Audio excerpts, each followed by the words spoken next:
Today, we're going to do another borrowed wisdom episode, which means I'm going to read the highlight clips from my favorite speaker tapes in recovery. Quotes that changed my life and helped me stay sober today, help me achieve sobriety for one more day, help me shift perspective because alcoholism addiction is a disease of perception. I'm looking at things through my lens all the time, through a fear lens all the time.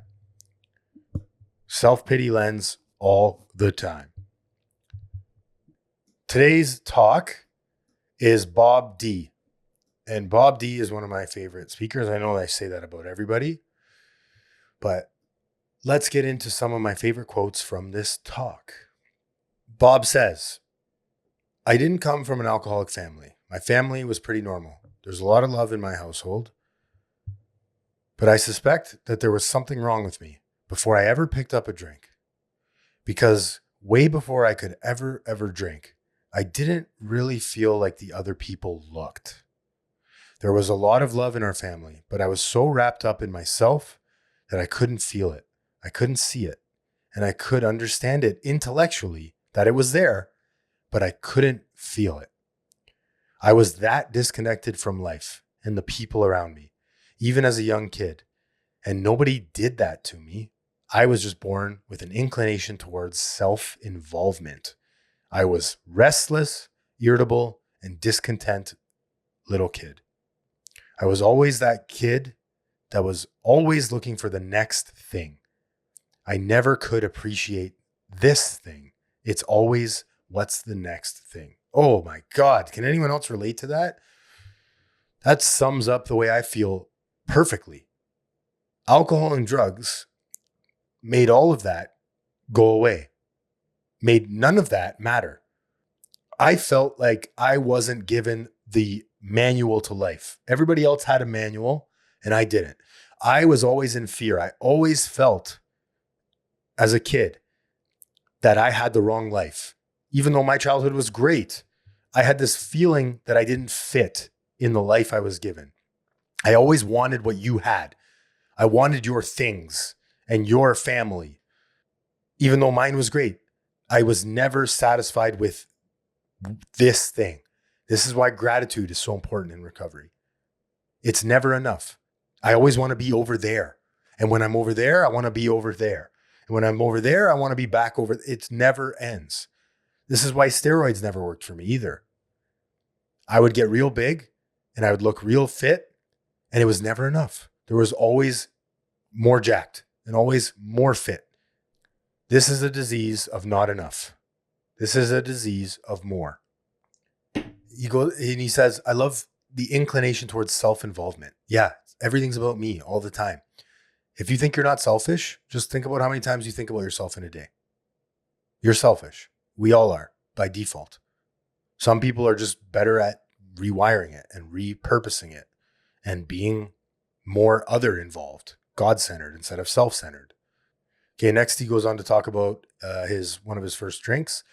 I took a big hit off that bottle and said, oh man, it about burned me up.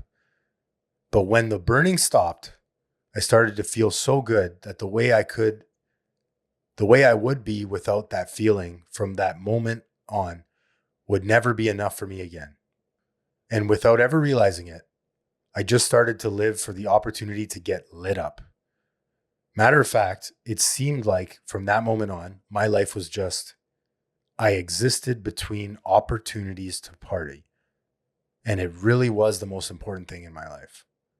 Yeah, alcohol and drugs. My dad even said to me when I was younger, Anthony, all you care about is the next party.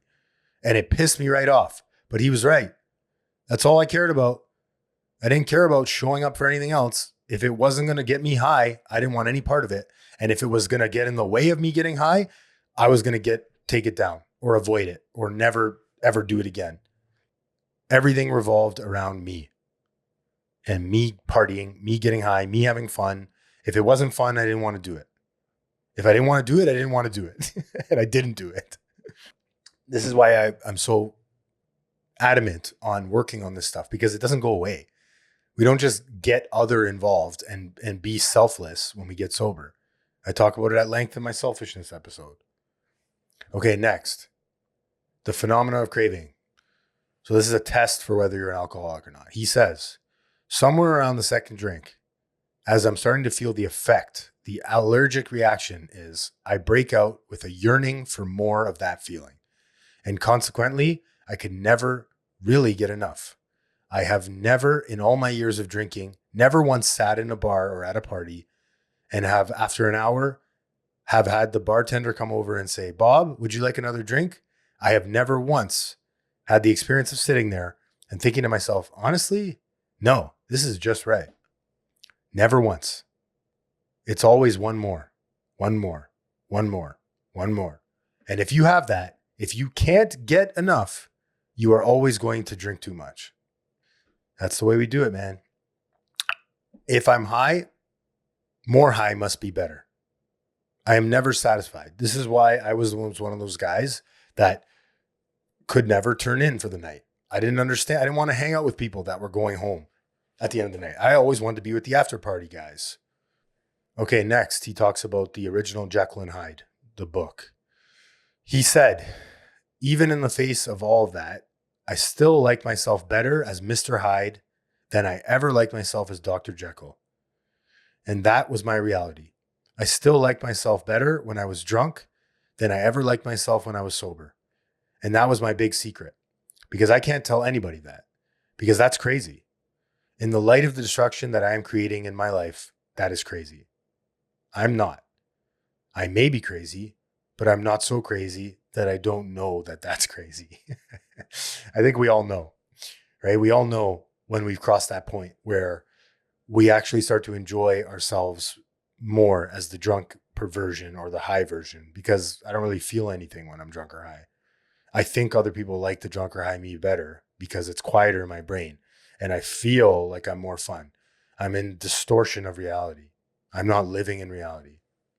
Where the problem lives. So next he says, the real problem of alcoholism starts where the bottle ends. And that is what is so baffling to me. I go to meetings and I really don't want to drink anymore. But in short order, I start coming up to the conclusion that whatever is wrong with me is not obviously the same thing that's wrong with you. Because I stopped drinking and I got the depression, the anxiety, and I'll fit anywhere. It's awful. Abstinence feels like I'm doing time. The good news is that maybe if I went to thousands of these stupid meetings nonstop, I'd probably stay sober for the rest of my life. And the bad news, I'm going to live a long time. This is the antithesis of dry drunk. We're talking here about removing the solution to our problem and not replacing the solution with another solution. So you take away my alcohol and I'm still stuck with me. I move to Thailand to get sober, let's say, for example, and I still bring me with me.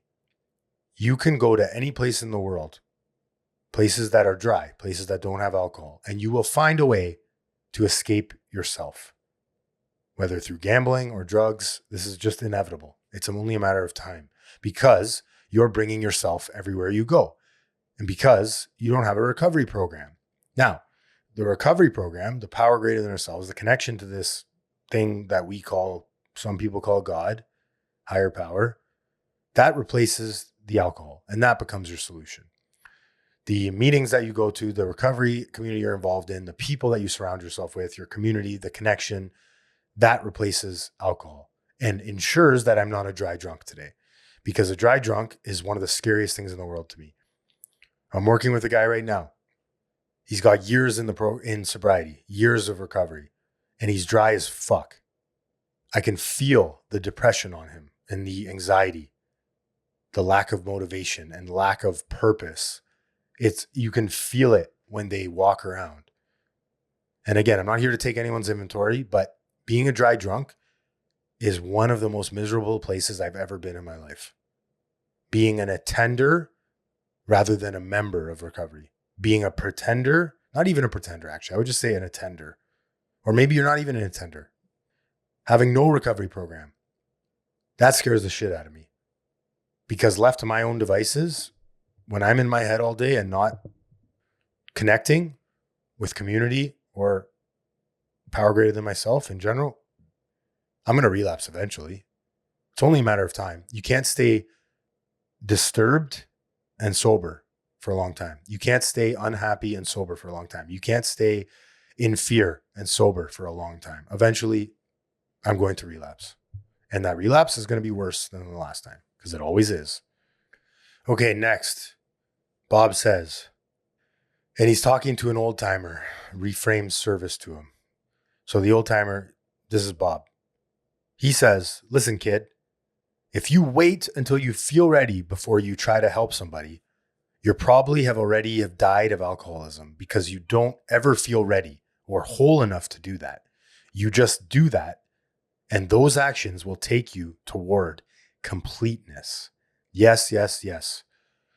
I hear all the time, well, I'm not ready to sponsor or to be a mentor or to help someone through their recovery program. I'm not ready yet. You're never going to be ready. You're never going to be ready for anything, any opportunity. You just do it, and then you become ready while you're doing it. I was shown this way to get sober. Now, my obligation, my responsibility, my job, in my opinion, is to bring that to other people. Recovery is like a pyramid scheme without the scheme. Whatever somebody did for you, just replicate that and do it for someone else. Put your own flavor on it. If you wait to be ready to help someone, you'll be dead before you can help them. Go and do it. Do your best. You can't keep anyone sober anyways. You won't. So whether you do good or you do bad, you're not going to make someone relapse by doing a bad job. Just show up, and if you need help, ask for help. Ask for guidance. Okay, next he talks about helping this guy into a detox, and this is a powerful story. I love this. He starts to tell me about himself, and he starts to tell me about the shame and the guilt that he couldn't even drink away anymore for the things he did to his mother and father. He told me that for some time he'd been thinking about killing himself, but he just didn't have the courage. And then he really got me. He said, I don't know why you're wasting your time with me. I'm not like you people. You see, I always drink again. And he's telling me about me. And in the wee hours of the morning, sitting in this waiting room of an emergency room in a hospital, I fell in love with this guy. I don't know why. He can't help me. He can't get me a better job. He's not even going to stay sober for a year, probably. There's nothing this guy can do for me except that he suffered from alcoholism, exactly like I suffered from alcoholism. And at that moment, I wanted a good life for him. And I wanted him to get better, probably more than I wanted it for myself. This is the shift that a lot of us get when we start to work a recovery program. You start to naturally think about other people and their well-being. People start to pop in your mind, and self-seeking slips away. You start to really care about the well-being of others, and you really want other people to get sober, perhaps more than you do yourself. Because when you work with a new person, you realize that it's you talking to you. You're talking to yourself in a different meat suit. And I've been doing this for 10 years. I've never heard anything different the guys that I work with. It's always the same pattern. I always feel, even the girls that I talk to on the phone at the rehab, I always feel like I'm talking to myself over the phone. I know them and I don't know them. Addiction is addiction is addiction is addiction. I may not know your story or your consequences or your circumstances, but I know addiction. And that is a powerful bind that connects us. We have one common problem and one common solution. Go help somebody else. You're never going to be ready. Okay, next we have a metaphor here, the redwoods that he talks about. So he has a closing parable, trees that topple when they grow alone. And this is the last analogy he lands on. It is their nature to aspire to grow to such magnificent heights that what happens is when they grow up alone, they literally will outgrow their roots capacity to support themselves. And they'll literally eventually topple over on their own. What must happen is that they must grow up in community, and they literally intertwine their roots into a net below the floor of the forest and literally feed and support each other. And that allows them, in God's plan, to grow into their nature. And then I came to you and I got a mentor and I started mentoring guys. I got a recovery program. I intertwined the very foundation of my life with yours. And you have allowed me to grow up into my nature, a nature I could not change because it is of me. Thank you for my life. It's an interesting metaphor. This is why I always preach community being such an important part of recovery. I need to be around people with a common goal. I need to be around people that are doing better than me. And when I say better than me, I mean, people that have what I want in recovery and sobriety. People that are connected to their higher power, people that are calm and peaceful and bring ease in the rooms that they walk around in, people that don't cry when they spill milk, people that are grateful for the little things in their life and don't let insignificant problems bother them. You're not going to get sober by osmosis. You still need to do the work in recovery.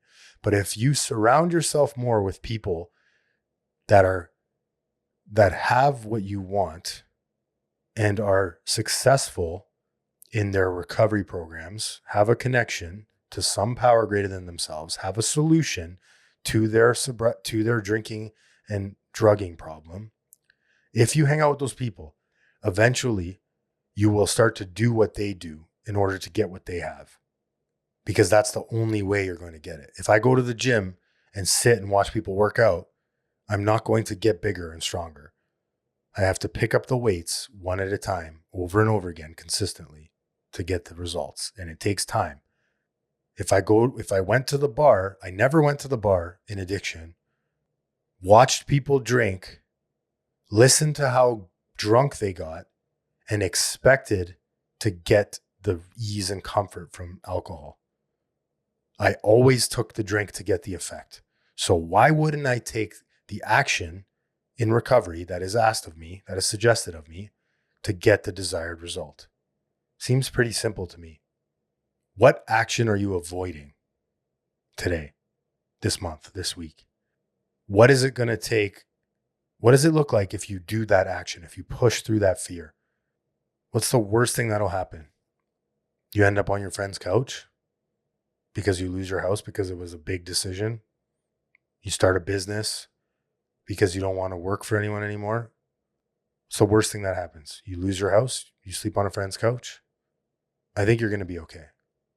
What's the best thing that happens? Possibilities are endless. I think at the end of the day, I think we all know what we need to do to get what we want. It's the indecision that keeps us stuck. I know that sounds really simple, but it's true. There's one action that we most likely know we have to take that we're avoiding because what if this happens? What if I get judged? What if they make fun of me? What if it doesn't work? What if I look stupid? What if I don't get accepted?